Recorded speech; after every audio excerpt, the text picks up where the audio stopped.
அதுக்கப்புறம் அது வந்து நம்ம டூ வீல் வச்சு ஓட்டுறோம். அதே சைக்கிள் தான் டூ வீல் வச்சு நல்லா பேலன்ஸ் பண்ணி ஓட்டுறோம். அதான் ஜபம்ன்றாங்க.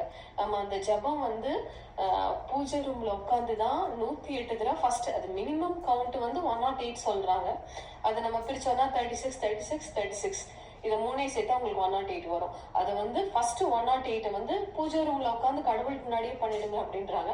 அதுக்கப்புறம் நீங்க நின்றுட்டு பண்ணலாம், படுத்துட்டு கூட ஜபம் பண்ணலான்றாங்க. படுத்துட்டு பண்ணலாம், நின்றுட்டு பண்ணலாம், சமைச்சிட்டு பண்ணலாம். ஜபத்தை சொல்லிக்கிட்டே இருங்க அப்படின்றாங்க. காலையில இருந்து உங்களுக்கு சாயந்தரம் வரைக்கும் எண்ட் ஆஃப் த டே வரைக்கும் ஜபம் சொல்லிக்கிட்டே இருங்க அப்படின்றாங்க. ஆனா அந்த ஃபர்ஸ்ட் அந்த 108 வந்து அந்த கடவுள் முன்னாடி உட்காந்து அந்த ஜபம் பண்ணணும் அப்படின்றாங்க. அதுதான் இந்த ஜபத்துல நம்ம போறோம். ஏன்னா நமக்கு வந்து அப்ப வந்து அதுல ஒரு 2 டைம்ஸ் சொல்றாங்க. நீங்க வந்து நல்லா வாயில முணுமுணுத்தும் சொல்லலாம், நல்லா சத்தமாவும் சொல்லலாம். அதுக்கப்புறம் நீங்க வந்து மைண்ட்ல வந்து நீங்க சொல்ல ஆரம்பிக்கணும் அப்படின்றாங்க. அந்த மாதிரி 3 ஜபம் அந்த மாதிரி பண்ணுங்க. ஃபர்ஸ்ட் லவுடாவே சொல்லுங்க, அதுக்கப்புறம் இதுல அந்த மாதிரி மைண்ட்ல சொல்ற மாதிரி அந்த ஜபத்தை பண்ணுங்க அப்படின்றாங்க.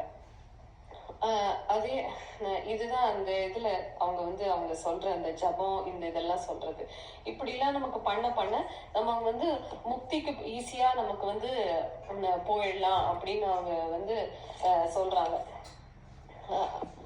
இதுதான் நாம் இது பண்ணது. அதே மாதிரி வந்து ருத்ரம்ல வந்து நம்ம வந்து சொல்றோமா 3 நாள் வந்து சாப்பாடு இல்லாம 3 நாள் வந்து கண் முழிச்சு இந்த இது. ஆனா அந்த ஜபத்துல வந்து இந்த ஜபம் சொல்ல ஒரு பலன்கள்லாம் இருக்கு அப்படின்னு அவங்களும் சொல்றாங்க. இந்த ஜபம் பண்ண என்ன ஆயிடுமாமா, நீங்களே வந்து கடவுள் அப்படின்னு வந்து உங்களுக்கு தெரிய ஆரம்பிக்குமாமா. நீங்க எவ்வளவு தூரம் ஜபம் சொல்றீங்களோ நீங்க நினைக்கிறது அப்போ நடக்கும் அப்படின்னு சொல்றாங்க. ஆனா அது வந்து நீங்க ஜபம் வந்து நீங்க பண்றத பொறுத்து அப்படின்னு சொல்றாங்க. அதுக்கப்புறம் வந்து மெடிடேஷன், அதுக்கப்புறம் மனஹ அப்படின்னு சொல்றாங்க. அப்போ வந்து மெடிடேஷன் 3வது தான் மெடிடேஷன். ஃபர்ஸ்ட் நீங்க வந்து பூஜை பண்றீங்க, அதுக்கப்புறம் ஜபம் பண்றீங்க, அதுக்கப்புறம் மெடிடேஷனுக்கு போறீங்க.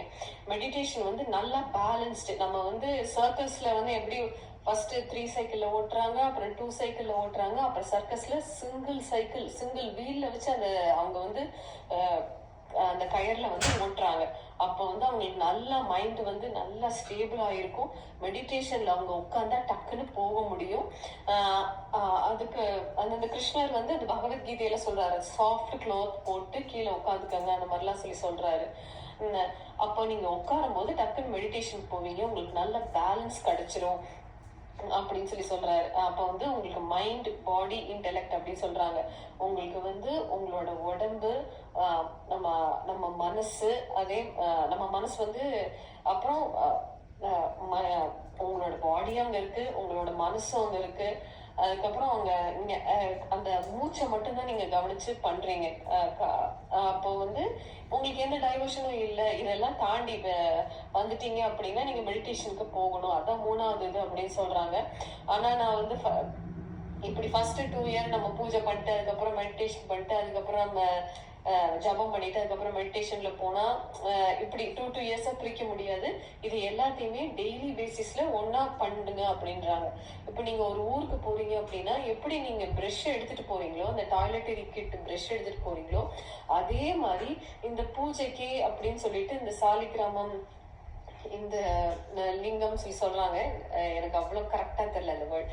அந்த சாலிகிராமம் அந்த இது வந்து நம்ம எடுத்துட்டு போங்கன்னு சொல்றாங்க. எப்போ போனாலும் நீங்க வந்து அந்த பூஜா கிட் அப்படின்னு நம்ம வச்சுக்கிட்டு நம்ம எப்போ ஒரு சிம்பிள் பூஜையாவது அந்த பிசிக்கலா பண்ணிக்கிட்டே வாங்க.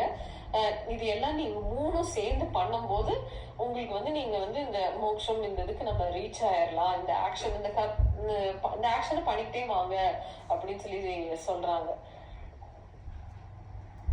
அதுக்கப்புறம் இந்த வந்து இந்த ருத்ரத்துல வந்து என்ன சொல்றாங்கன்னா, யாத்தே ருத்ர சிவா தனு சிவாக விஸ்வாக பேஷஜி சிவா ருத்ரஸ்ய பேஷதி தயானு ருத்ரஜி தயானு மிருட ஜீவசே இமாகும் ருத்ராய தவசே கபர்தினே ஷயத்வீராய பிரபராமஹே மதிம். இந்த மந்திரத்தை வந்து ருத்தத்துல இருக்கு. இது 11th அன்வாக்கா எனக்கு சரியா தெரியல. இந்த சொல்ல சொல்ல என்ன ஆகணும் அப்படின்னா உங்களுக்கு வந்து சில சித்திகள் வந்து வரும் அப்படின்றாங்க. ஆனா 3 நாள் சாப்பாடு இல்லாம தூங்காம இந்த இது ஜபிச்சுக்கிட்டே வரும்போது இந்த அன்வாக்காவோட இந்த 4 லைன்ஸ் ஜபிச்சுக்கிட்டே வரும்போது உங்களுக்கு தேவையான உங்களுக்கே தெரியாம சில சித்திகள் வந்து உங்களுக்கு வந்து வந்துரும் அப்படின்னு சொல்றாங்க. அதே மாதிரி இப்போ ஒரு ஏதாவது ஒரு கோயில் போறோம். கோயிலுக்கு போகும்போது அவங்க என்ன பண்றாங்க, அந்த பூஜையில என்ன பண்றாங்க நல்லா கவனமா பாருங்க அப்படின்னு சொல்றாங்க. அப்ப வந்து என்ன பண்றாங்க அப்படின்னா அவங்க மானசீகமா ஒரு எதையோ அந்த சாலிகிராமமோ எதையோ வச்சு அவங்க வந்து சாமிக்கு வந்து என்ன பண்றாங்க, அந்த தர்ப புல்லை வச்சு பிரஷ் பண்றாங்க. இது எல்லாமே நீங்க மைண்ட்லயே பண்ண முடியும், அந்த மெடிடேஷன்லயே உங்களுக்கு பண்ண முடியும் அப்படின்றாங்க. இப்ப கொண்டு வரல இந்த பூஜா கிட்டுங்கிறது என்னைக்கும் நீங்க மறந்துட்டீங்க, கொண்டு வரல அப்படின்னா இதே வந்து நீங்க கிருஷ்ணரா ஒரு இதை வந்து கிருஷ்ணரா பாவிச்சு இங்க கிருஷ்ணர் அதை வந்து இமேஜின் பண்ண சொல்றாங்க. கிருஷ்ணரை வந்து நம்ம இப்ப உங்களுக்கு குழந்தை பிறந்திருக்கு, அந்த கிருஷ்ணரை வந்து உங்க மடியில இருக்கு, நீங்க குளிப்பாட்டுறீங்க, இந்த மாதிரி பிரஷ் பண்றீங்க. அவங்க வந்து கோயில்ல என்ன பண்ணுவாங்களா அந்த அர்ப்பையிலேயே பிரஷ் பண்ணுவாங்க. இதெல்லாம் அந்த பூஜை எல்லாம் 1.5 மணி நேரம் அந்த நடக்கும். அதுல மெடிடேஷன் பண்ணாம நீங்க வந்து கவனமா பாருங்க அப்படின்றாங்க. அதை பார்க்க நீங்க அந்த மைண்ட்லயே அதை நீங்க பண்ணலாம் அப்படின்னு சொல்றாங்க.